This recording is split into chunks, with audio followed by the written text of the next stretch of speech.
Baik, selamat pagi, salam sejahtera untuk kita semua.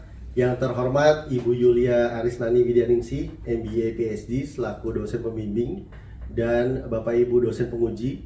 Perkenalkan, nama saya Adrianus Adityo Yudhusmbodo dari Semba 47B. Di sini saya akan coba menjelaskan judul tesis saya yang bertema Analisis Pengalaman Pelanggan Pengguna Aplikasi Livin KPR Studi Bank Mandiri.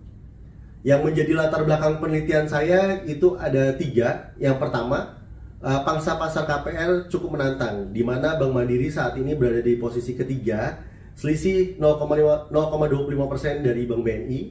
Kemudian yang kedua, nasabah aktif Livin terus bertambah, di mana saat ini jumlahnya 19 juta nasabah dan dinominasi oleh generasi milenial dan Gen Z.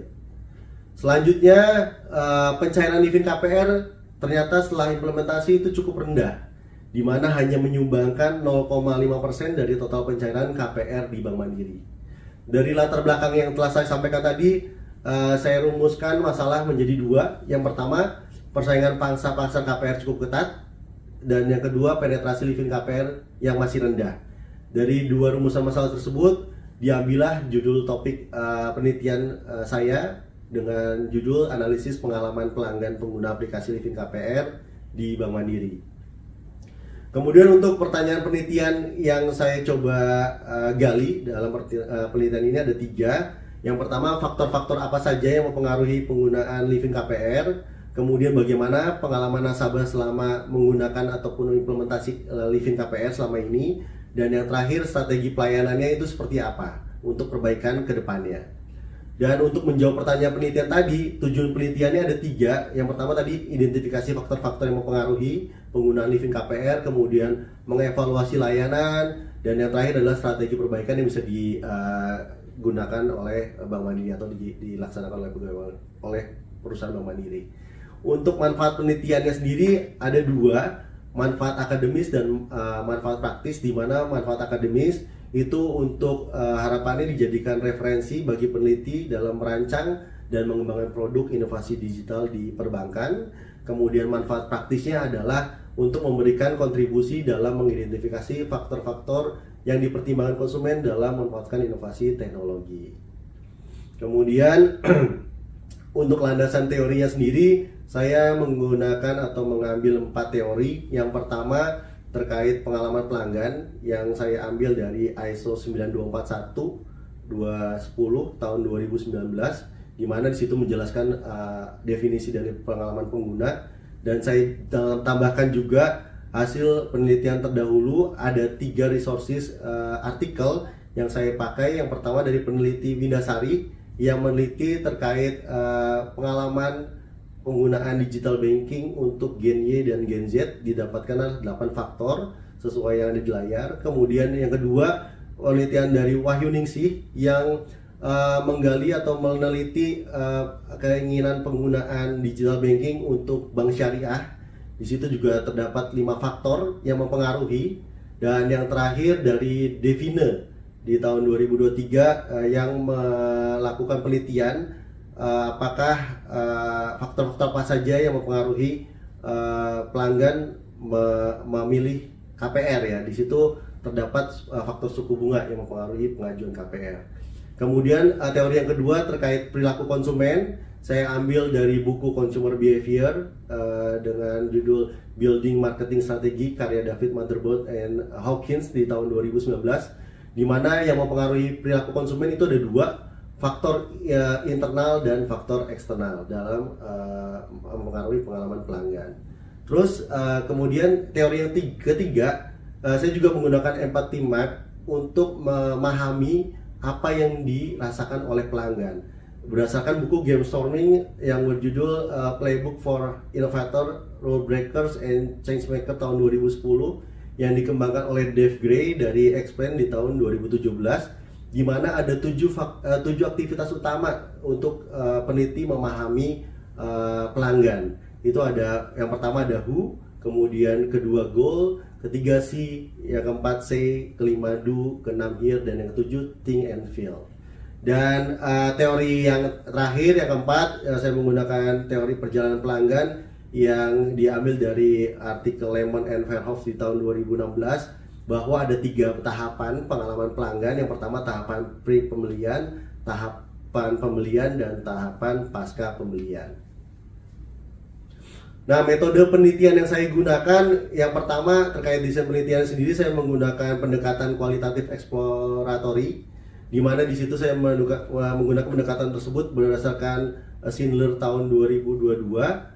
Dan metode pengumpulan datanya sendiri ada 3. Yang pertama data primer, itu berdasarkan hasil wawancara dengan para nasabah yang sudah menggunakan Livin KPR dalam waktu 6 bulan. Kemudian data sekundernya berasal dari laporan Bank Mandiri ya terkait kinerja dan pengamatan di lapangan. Dan yang terakhir saya gunakan juga instrumen wawancara berupa pedoman wawancara. Kemudian dari hasil penelitian itu saya coba kompilasi datanya, kemudian identifikasi faktor-faktor apa saja yang mempengaruhi pengguna Livin KPR, dan yang terakhir menarik penafsiran dan kesimpulan. Nah, kemudian di sini juga saya coba memberikan semacam protokol wawancara ya Bapak Ibu.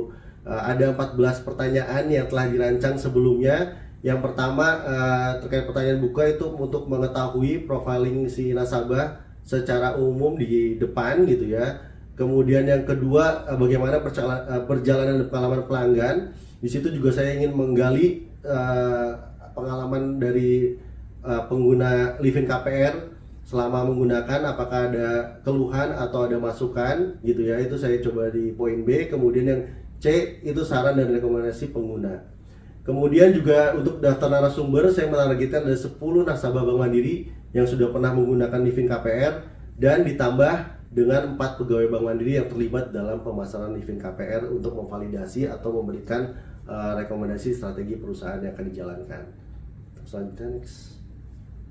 Dari hasil penelitian di sini saya temukan beberapa temuan. Yang pertama dari tahapan pra pembelian, di mana mayoritas pengguna Livin KPR itu berasal dari pengaruh pegawai Bank Mandiri. Kemudian sisanya juga ada yang mencoba sendiri dan ada juga yang dari marketing developer.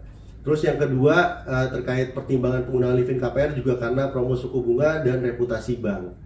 Nah, kemudian di tahap pembelian ditemukan juga persepsi kemudahan penggunaan karena fitur katalog rumah, kemudian tracking aplikasi, persyaratan dokumen yang mudah, dan yang kedua nasabah merasa puas dengan waktu persetujuan kredit yang cukup cepat. Nah, dari 2 tahapan tersebut yang sudah dilalui oleh pengguna, didapatkanlah bahwa di pasca pembelian pengguna bersedia memberikan rekomendasi ke keluarga dan teman-temannya. Kemudian juga terkait pengalaman nasabah pengguna Livin KPR, ini ada 3 hal yang dapat diungkapkan. Yang pertama terkait kendala yang dihadapi oleh para narasumber. Itu mayoritas yang pertama terkait kendala unggah dokumen dan pembacaan KTP. Kemudian juga proses pemilihan cabang yang membingungkan, kemudian ada pelunasan yang pinjamannya tidak real time, dan ada juga kegagalan sistem pembayaran angsuran KPR setelah menggunakan Livin KPR. Dan harapannya ada kurang lebih 5. Yang pertama terkait perbaikan proses unggah dokumen dan pembacaan KTP. Kemudian yang kedua peningkatan product knowledge dari sisi pegawai. Kemudian yang ketiga strategi pemasaran Livin KPR agar lebih gencar di media sosial dan beserta suku bunga yang menarik. Yang keempat, katalog rumah lebih diperbanyak dan fitur filteringnya sesuai dengan lokasi pencarian. Dan yang kelima, penambahan fitur notifikasi WhatsApp ataupun SMS banking. Dari semua pengalaman nasabah yang menggunakan Livin, didapatkanlah penilaian bahwa 60 responden menyatakan sangat puas, dan sedangkan 40% lainnya merasa puas. Dari hasil penelitian dan temuan dan pembahasan yang sudah saya sampaikan tadi dapat disimpulkan. Yang pertama, faktor utama yang mempengaruhi penggunaan Livin KPR itu ada 5. Yang pertama, faktor perangkat bank, kemudian faktor suku bunga, faktor fitur aplikasi, faktor individu, dan kecepatan proses. Sedangkan dari sisi pengguna Livin KPR, mayoritas sudah merasa puas. Namun masih ada beberapa aspek yang diperbaiki. Yang pertama, terkait aspek teknis dan aspek emosional. Dan untuk strategi pelayanan yang dapat diterapkan Bank Mandiri untuk perbaikan selanjutnya agar meningkatkan penggunaan Livin KPR, yang pertama dari sisi people. itu Bank Mandiri dapat memberikan digital literasi program bagi nasabah dan produk training untuk pegawai Bank Mandiri. Kemudian yang kedua dari sisi promotion atau peningkatan awareness, bisa melakukan strategi pemasaran menggunakan in-app marketing, kemudian promosi media sosial dan kolaborasi broker ataupun developer. Sedangkan implikasi dari penelitian ini ada dua, implikasi praktik dan akademik, di mana implikasi praktiknya yang pertama perlu adanya perbaikan fitur unggah dokumen, kemudian validasi OCR, KTP dan sistem autosave. Yang kedua adanya penambahan notifikasi melalui WhatsApp, SMS, banking dan email.